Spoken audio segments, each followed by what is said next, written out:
अरालैः स्वभाव्यादले कलभ सश्रीभिरलकैः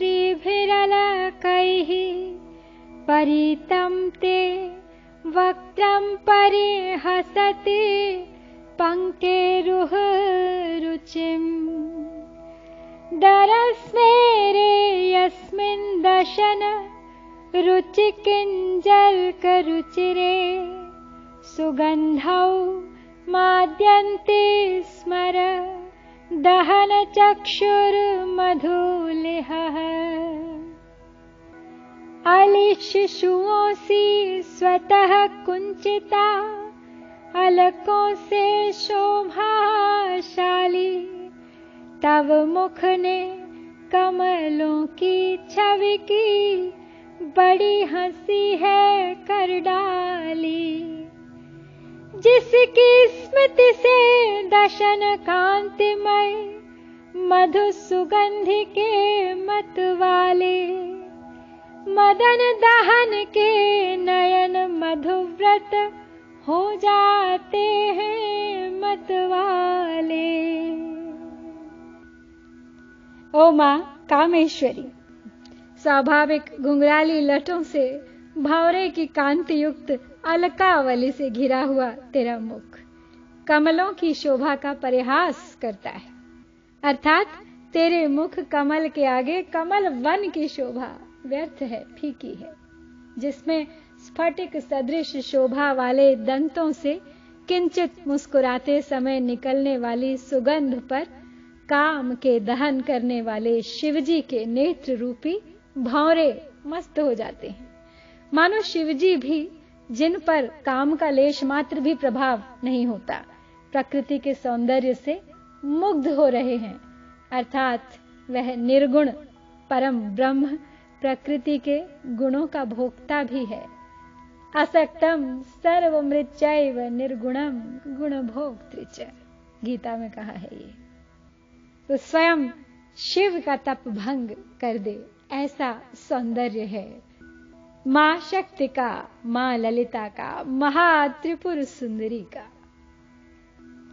ओ मां Kameshwari, your face is surrounded by your curly hair, appearing beautiful like a swarm of young bees, making mockery of the beauty of lotus flowers.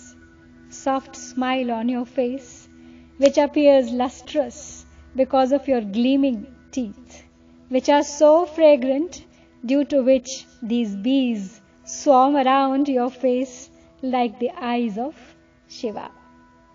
Parashakti's face, which is beyond any description, is compared to that of a lotus flower. Lotus has delicious nectar inside the pollen, and bees naturally swarm lotus flowers to get the best quality of honey. So when they swarm around a lotus, the scenic beauty appears like her eyes. Bees are compared to eyelashes, and the white stem within the lotus petals are compared to her teeth. This verse also says that even Shiva, who burnt Manmat, Kamadev, is attracted by her beautiful face. So to explain that here, the Shodashi mantra is considered as the seed for Sri Vidya. It has 16 seeds that grow into a sprout and 2 leaves.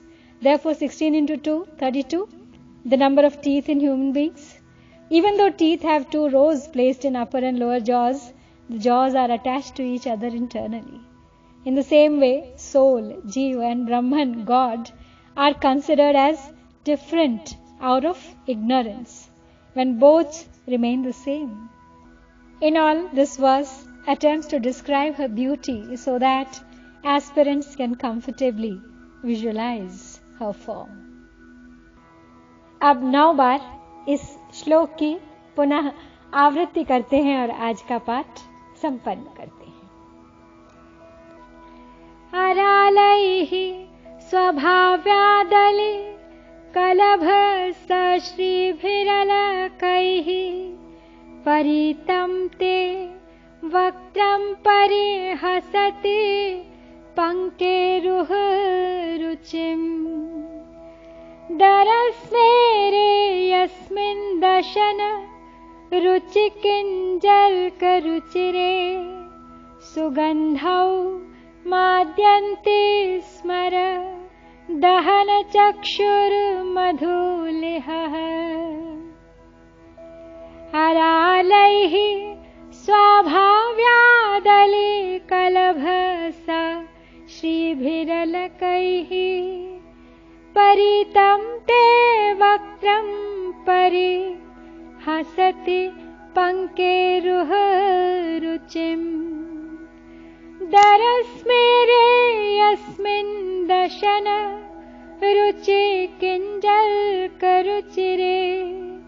सुगन्धौ माद्यन्ते स्मर दहनचक्षुर्मधुलिहः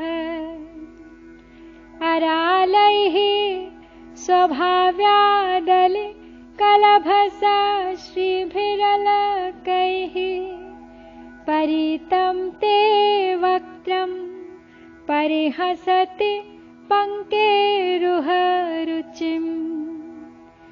वरस्मेरे यस्मिन् दशन रुचिकिञ्जल्करुचिरे सुगन्धौ माद्यन्ते स्मर दहनचक्षुर्मधुलिहः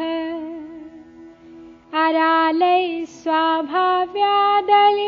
स्वाभाव्यादलिकलभसा श्रीभिरलकैः परितं ते वक्त्रं परिहसति पङ्केरुहरुचिम् दरस्मेरे यस्मिन् दशन रुचिकिञ्जल्करुचिरे सुगन्धौ माद्यन्ते स्मर दहनचक्षुर्मधुलिहः अरालैः स्वाभाव्यादलिकलभसा श्रीभिरलकैः परितं ते वक्त्रं परिहसति पङ्केरुहरुचिम् दरस्मेरे यस्मिन् दशन रुचिकिञ्जल्करुचिरे सुगन्धौ माद्यन्ते स्मर दहनचक्षुर्मधुलिहः अरालैः स्वभाव्यादलिकलभसा श्रीभिरलकैः परितं ते वक्त्रं परिहसति पङ्केरुहरुचिम् दरस्मेरे यस्मिन् दशन रुचिकिञ्जल्करुचिरे सुगन्धौ माद्यन्ते स्मर दहनचक्षुर्मधुलिहः अरालैः स्वाभाव्यादलिकलभसा श्रीभिरलकैः परितं ते वक्त्रं परिहसति पङ्केरुहरुचिम् दरस्मेरे यस्मिन् दशन रुचिकिञ्जल्करुचिरे सुगन्धौ माद्यन्ते स्मर दहनचक्षुर्मधुलिहः अरालैः स्वभाव्यादलिकलभसा श्रीभिरलकैः परितं ते वक्त्रं परिहसति पङ्केरुहरुचिम् वरस्मेरे यस्मिन् दशन रुचिकिञ्जल्करुचिरे सुगन्धौ माद्यन्ते स्मर दहनचक्षुर्मधुलिहः अरालैः स्वाभाव्यादलिकलभसा श्रीभिरलकैः परितं ते वक्त्रं परिहसति पङ्केरुहरुचिम्